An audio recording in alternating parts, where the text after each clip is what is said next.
مبروك فوز الاهلي كابتن محمد. الله يبارك فيك يا كابتن محمد. هو يوم الستات 6-3 ليفربول 6. هو يوم الستات بس اللي سجلوا اهداف رجاله. ايوه 6-1 صح. 6-1. النتيجه دي بتزعل محمد يا اخي البروديوسر. يلا بينا. بعد هدف التقدم لشباب محمد بلوزداد. اخرته بيطردنا انا وانتم ايوه عارف. وسام ما شاء الله عليه سجل الهدف الاول. الفكره وسام سجل هاتريك. بقالنا كتير ان لعيبه الاهلي ما حدش بيسجل هاتريك واهداف حلوه. اهدافه حلوه. ايوه لعيب وهداف يا محمد. زي ما بقول لك ما شاء الله ربنا سبحانه وتعالى يحفظه، يبعد عنه الاصابات ويبعد عنه الغرور بالنسبه ليه، لانه احد النجوم في الفتره الاخيره. خطا في عمليه التبرير شباب بلوزداد تيجي لوسام برده. حسين الشحات من كوبري الحارس المرمى. الهدف الثالث وبدات الحفله بالنسبه لنا.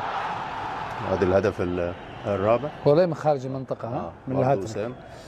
فاعتقد ان الامور يعني مصالحه كويسه بعد خساره باتشوكا، لان الجمهور كان زعلان. ادي بيرسي تاو تعلم يا برونو جايه مننا هتحطها على طول. بيرسي برده من عانى في الفتره الاخيره بالنسبه له، ودايما الفريق الاهلي ده نفسه مفتوحه محدش هيقف قدامه.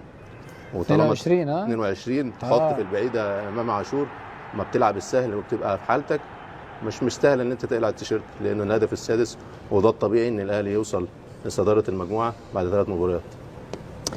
حضور بقى اعتقد انه دافع كبير ان الفريق يستمر في الفوز. زي ما قلنا عندنا اورلاندو وعندنا شباب بلوزداد. اعتقد ان المجموعات بتظهر مباراه عن مباراه، بيظهر مدى قوه وتاثير النادي الاهلي. بس تغيرت نفسيتك لما كانوا خسرانين واحد، كانت ملامحك شويه مختلفه. بس عندي ثقه قلت لك هنعمل ريمونتادا. لا جابوا ريمونتادا بس المباراه ما انتهت، بس فايزين 3 يعني. الحمد لله تكمل على خير. لا عندي في محمد زملكاوي ايه هو